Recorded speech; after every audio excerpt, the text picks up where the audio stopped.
Depois da chegada dos jesuítas ao Brasil, certamente o mais célebre missionário franciscano foi o irmão leigo Frei Pedro Palacios. Palacios deve ter nascido nos anos de 1500 em Medíria, perto de Salamanca, na Espanha. A respeito da origem familiar não há dados certos. Ingressou na província franciscana de São José. O exato ano e as circunstâncias da sua travessia do Atlântico continuam desconhecidos. Frei Pedro desembarcou em Salvador da Bahia, onde iniciou a atividade missionária.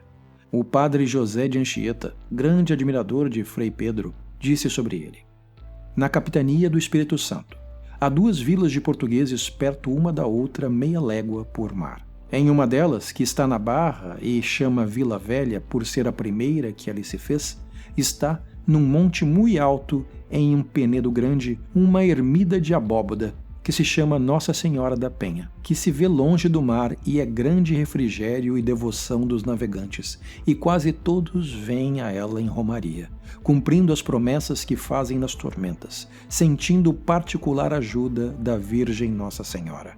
Esta ermida edificou-a um castelhano sem ordens sacras, chamado Frei Pedro, padre dos capuchos, que cá veio com licença de seu superior, homem de vida exemplar, o qual veio ao Brasil com zelo de salvação de almas, e com ele andava pelas aldeias da Bahia em companhia dos padres. Com este mesmo zelo se foi à capitania do Espírito Santo, onde fez o mesmo há algum tempo, confessando-se com os padres e comungando a miúdo, até que começou e acabou esta ermida de Nossa Senhora com a ajuda dos devotos moradores, e ao pé dela fez uma casinha pequenina, à honra de São Francisco, na qual morreu com mostras de muita santidade. O belo relato de Anchieta apenas não revela o quanto tal santidade custou a Frei Pedro. Pedro se tornou o primeiro missionário jesuíta no Espírito Santo em 1551.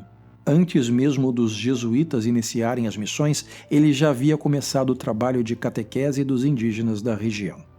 Os aimorés viviam em paz com os europeus, mas continuavam pagãos. Frei Pedro Palacios começou a visitá-los regularmente e a instruí-los na doutrina cristã. Acompanhado de um jovem chamado André Gomes, Pedro fazia longas caminhadas até as malocas mais afastadas. O frei permanecia pelo tempo necessário para instruí-los e prestar-lhes a assistência exigida pela caridade cristã. Como Frei Pedro não era sacerdote, não podia conceder sacramentos como o batismo. Limitava-se a mostrar e pregar o Evangelho, até o dia em que Tessá bateu em sua porta. Tessá era um poderoso guerreiro aimoré. O botocudo, como eram chamados os aimoré pelo povo de Vila Velha, era famoso por sua força, assim como por sua violência. O fato é que Tissá, o filho do pajé da tribo, era um guerreiro tomado por uma inexplicável sede de sangue, particularmente sangue humano. Depois de uma longa lista de mortos entre as tribos vizinhas, Tissá começara a fazer vítimas dentro da própria comunidade. Naquela noite de tempestade, não era a mão poderosa de Tissá que batia a porta do Frei Pedro. Era Iberê, seu pai e pajé dos aimoré, que trazia o filho pelo braço ainda salpicado do sangue da última vítima.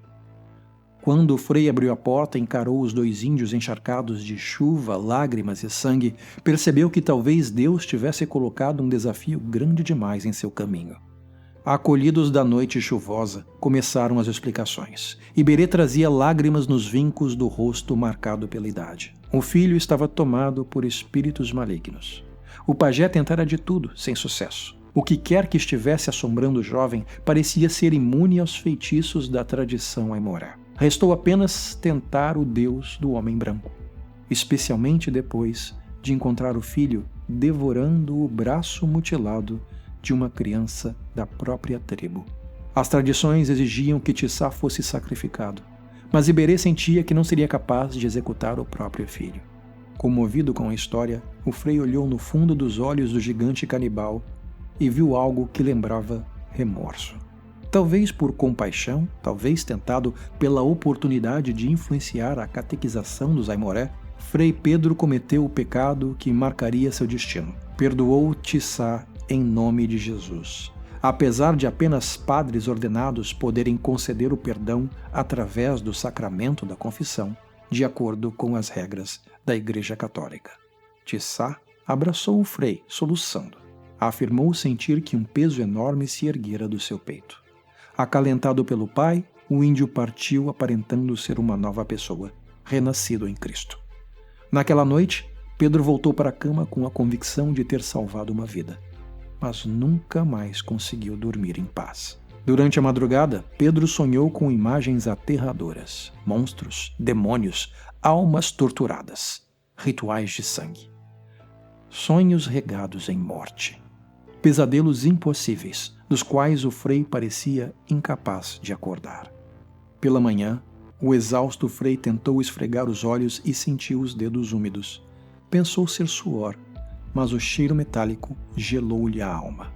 Sua mão estava coberta de sangue fresco. Pedro pulou da cama com um grito. Procurou ferimentos pelo corpo sem sucesso. No reflexo da janela viu a própria imagem, o rosto marcado pelo sangue das mãos. Depois de um banho e uma novena trêmula, o Frei tomou coragem de deixar seus aposentos. Descobriu que uma menina aimoré estava desaparecida e se lembrou de uma pequena índia degolada que apareceu em seu pesadelo na noite anterior. Pedro não sabia o que fazer ou pensar. Tentou focar sua energia na caridade cristã e continuar o trabalho entre os moradores de Vila Velha. Mas toda noite começava e terminava da mesma forma. O Frei acordava com sangue nas mãos e uma pessoa desaparecia. No começo, apenas a população aimoré parecia ser vítima da maldição. Até a noite em que Pedro sonhou com um menino branco, cujos olhos haviam sido furados.